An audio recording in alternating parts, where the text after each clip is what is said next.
दोस्तों ये तो आप और हम सब बखूबी जानते हैं कि मेवात अभी कितना ट्रेंड में चल रहा है, कितना ज्यादा वायरल न्यूज में चल रहा है मेवात, क्योंकि मेवात में अभी कुछ ही दिनों पहले एक बड़ी भयानक हिंसा हुई थी। और दोस्तों मेवात की इस हिंसा के होते ही फौरन न सिर्फ पूरे भारत में बल्कि हमारी पूरी दुनिया में ही मेवात का इलाका और मेवाती मुस्लिम बहुत ज्यादा चर्चाओं में आ गए थे। हर कोई इन बारे में ही बात कर रहा था। और दोस्तों मैं उम्मीद करता हूं कि आप लोग भी वही लोग हैं जो इस हिंसा होने के बाद से लगातार मेवात के इलाके और मेव लोगों से यानी मेवाती लोगों से जुड़े हुए बहुत सारे सवालों के जवाब गूगल पर, यूट्यूब पर और जगह जगह पर सर्च कर पता कर रहे होंगे। आप लोग यही जानने की कोशिश कर रहे होंगे कि आखिर ये मेवात का इलाका है क्या, ये इलाका आखिर कहाँ पर पड़ता है, क्या ये कोई गांव है या फिर शहर है, कोई डिस्ट्रिक्ट है या फिर कौन सा इलाका है और आखिर है क्या ये। साथ ही साथ आप लोग ये भी जानना चाहते होंगे कि मेवाती लोग हैं कौन, इनका इतिहास क्या है, ये लोग कहाँ से आए थे, ये लोग क्या करते हैं और आज के इस जदीद दौर में पूरे भारत में ही मेवाती लोग इतने ज्यादा मशहूर क्यों हैं। तो बेफिक्र रहिए, आप ही के लिए वीडियो है। मेवात से जुड़े हुए सारे सवालों के जवाब जानने के लिए हमारी इस वीडियो को बस आप आखिर तक जरूर देखिएगा। सबसे पहले तो आपके पहले सवाल का जवाब हम देते चलें कि मेवात ना तो किसी गांव का नाम है, ना ही किसी कस्बे का नाम है और ना ही ये किसी शहर का नाम है। इतिहास में भले ही मेवात एक बड़ा इलाका हुआ करता था और एक बहुत बड़ा मुस्तकिल इलाका हुआ करता था, बल्कि दोस्तों आपको बताते चलें कि बहुत एक लंबे अरसे तक मेवात एक अलग रियासत के रूप में आजाद रियासत बनकर भी रहा था। वक्त के साथ साथ ताकतवर हुक्मरानों ने अपने हुक्मरानी में इसमें ताकतवर सल्तनत कायम की और फिर उनके ऊपर लंबे वक्त तक राज भी किया।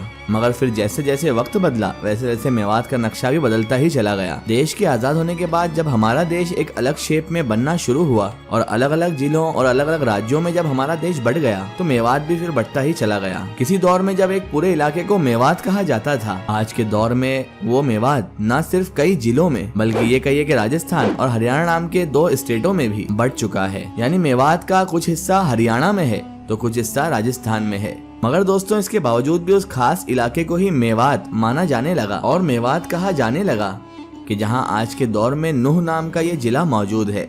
अब नूह नाम से आप समझ चुके होंगे मैं कहाँ की बात कर रहा हूँ। और दोस्तों आपको बताते चलें कि नूह नाम का इस जिले का नाम भी 2016 से पहले मेवात ही हुआ करता था। सन 2016 में इसका नाम बदलकर इसे नूह नाम दिया गया। और दोस्तों यहाँ पर आज के इस दौर में भी ज्यादातर मेवाती मुसलमान ही आबाद हैं। यहाँ पर मेवाती मुसलमान जिसे मेव मुस्लिम भी कहा जाता है, उनकी आबादी इस इलाके में इतनी ज्यादा है, इस चीज का अंदाजा आप इस बात से लगा सकते हैं कि नूह हरियाणा के 22 जिलों में से एक इकलौता ऐसा जिला है जहाँ पर मुस्लिम ही मेजोरिटी में है। रिसर्च की माने तो यहाँ पर हिंदू मुस्लिम का रेशो मुसलमानों का 80% तो हिंदुओं का 20% माना जाता है। यानी कि यहाँ पर 80% मुस्लिम है तो 20% करीब हिंदू मौजूद हैं। मेवाती मुसलमान अपने आप को ऐतिहासिक रूप से राजपूतों का वंशज मानते हैं। यही वजह है कि दूसरे मुस्लिमों से उलट आज भी मेवाती मुसलमानों की जिंदगी में आपको हिंदू ट्रेडिशन और हिंदू कल्चर का गहरा असर दिखाई देगा। इनकी शादी ब्याह या फिर इस तरह की जो दूसरे फेस्टिवल या चीजें होती हैं उनमें आज भी बहुत सारी हिंदू रस्में पाई जाती हैं।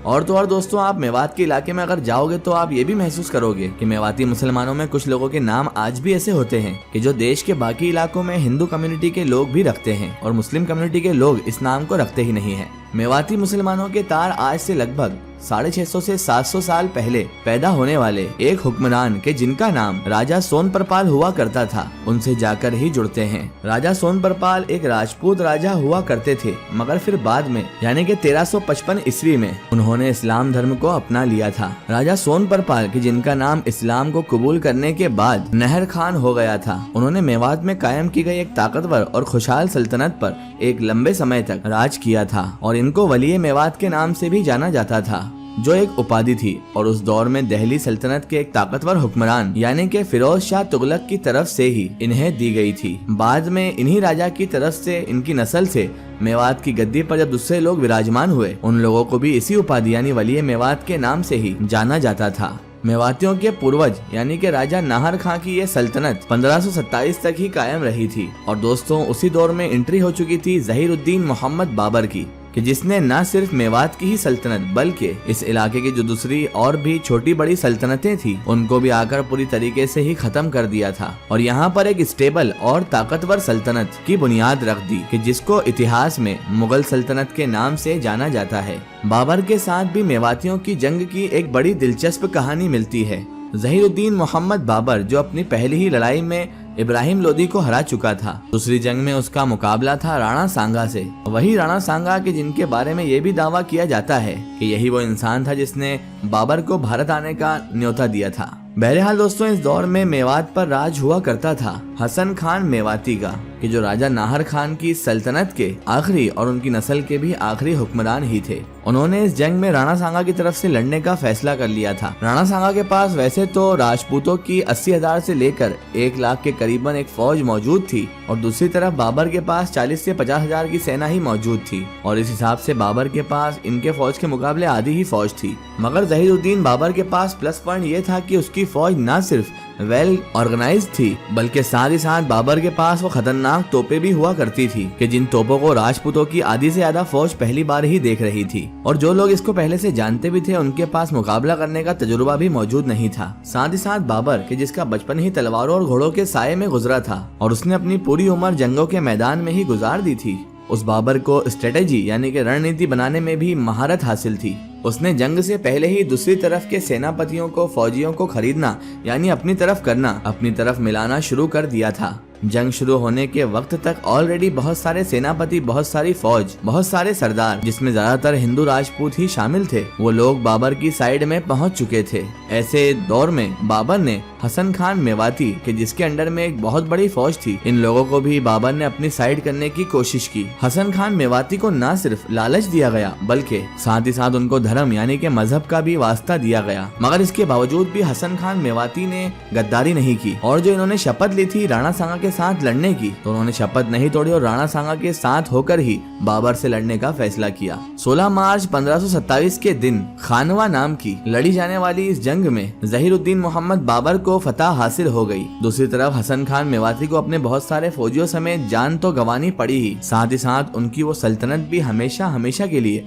खत्म हो गई। फिलहाल दोस्तों, जब मुगलों ने शासन किया तो उनके शासन के बाद अंग्रेजों का दौर आ गया, और फिर जब 1857 में हमारे देश की आजादी की पहली जंग शुरू हुई यानी कि क्रांति हुई, तो उसमें भी दोस्तों मेवात के लोगों ने खूब बढ़ चढ़कर हिस्सा लिया था। हिस्टोरिकल सबूत ये बताते हैं कि लगभग 6000 के करीब मेवाती लोग 1857 की इस क्रांति में अंग्रेजों के खिलाफ लड़ते हुए शहीद हो गए थे। और 1947 में दोस्तों जब हमारा देश आजाद हुआ और 2 टुकड़ों में बंट गया, तो जगह जगह पर दंगे फसाद शुरू हो गए, और उसी माहौल में ही मेवात में मेवातियों का एक बड़ा ग्रुप ऐसा मौजूद था कि जो न सिर्फ खुद भी पाकिस्तान जाना चाहता था, बल्कि उस दौर की हमारी भारत की गवर्नमेंट भी उस ग्रुप को पाकिस्तान ही भेजना चाहती थी। मगर बिल्कुल आखिरी वक्त में गांधी जी ने उस इलाके का दौरा किया और उस ग्रुप से जो यहाँ से जाना चाहता था उससे मशवरा किया, उनकी परेशानियां सुनी, और उसके बाद गांधी जी ने ही उन लोगों को इस बात के लिए समझा दिया कि वो लोग बिल्कुल भारत में ही रुक जाएं। तब से लेकर आज तक लगातार उसी दिन की याद में मेवाती लोग हर साल 19 दिसंबर के दिन मेवात दिवस के नाम पे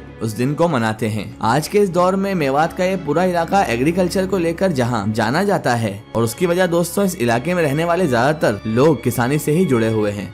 मगर दोस्तों आप किस्मत का सितम देखिए कि जिस मेवात के इलाके में किसी दौर में अमीर से अमीर सल्तनतें हुआ करती थी, और जिस मेवात की सरजमीन से ताकतवर हुक्मरान जन्म लिया करते थे, वक्त के साथ साथ वो इलाका ही गरीब से गरीब और बैकवर्ड से बैकवर्ड होता चला गया। आज हालात कुछ ऐसे हैं कि एजुकेशन और बाकी फैसिलिटीज को तो छोड़ दीजिए आप, इस इलाके के लोग कभी कभी तो साफ पानी के लिए भी तरस जाते हैं। इस इलाके के लोगों का यही कहना है कि जब भी किसी तरह के कोई इलेक्शन होते हैं तो वो हमेशा सबसे पहले ही पानी का मुद्दा उठाते हैं। मगर इन सब के बावजूद उन्हें पीने, कपड़े धोने या इस तरह की बेसिक जरूरतों के लिए भी पानी मिल ही नहीं पाता है। एजुकेशन का हाल यह है कि यहाँ का लिटरेसी रेट 55% से भी नीचे है, यानी यहाँ की 54 से 55% आबादी ही है जो पढ़ी लिखी है, जो बाकी इंडिया के दूसरे स्टेट्स के मुकाबले में काफी गिरा हुआ है। आपको सुनकर झटका लगेगा कि मेवात, जिसको अब हम नूह के नाम से जानते हैं, ये जिला न सिर्फ आसपास के ही इलाकों में बल्कि इस वक्त पूरे ही भारत में सबसे ज्यादा पिछड़ा हुआ जिला है। जी हाँ दोस्तों, ऑफिशियली ये बात कई रिपोर्ट से क्लियर भी हो चुकी है। इस बात को लेकर न सिर्फ मेवात के लोग वक्त वक्त पर आने वाली सरकारों को, गवर्नमेंटों को जिम्मेदार ठहराते हैं, और वो लोग यही कहते हैं कि इस इलाके में जब मुस्लिम लोग ज्यादा संख्या में हैं तो उनके साथ सौतेला सुलूक किया जा रहा है।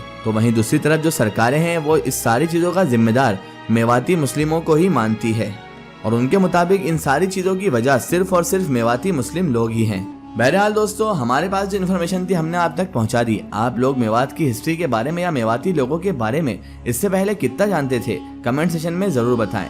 फिलहाल आज की हमारी वीडियो में बस इतना ही। अगर ये वीडियो आपको पसंद आई है तो इसे ज्यादा से ज्यादा शेयर कीजिए, इसे अपने फ्रेंड सर्कल, अपने रिश्तेदारों तक, अपने दोस्त सहबाब तक जरूर पहुंचाएं। इसी तरह की इन्फॉर्मेटिव हिस्टोरिकल वीडियो के लिए हमारे चैनल को सब्सक्राइब कीजिए और पास में दिए गए घंटी के आइकन को जरूर दबाएं, ताकि हमारी आने वाली हर नई वीडियो की नोटिफिकेशन आप सब तक पहुंचती रहे। जय हिंद, वंदे मातरम।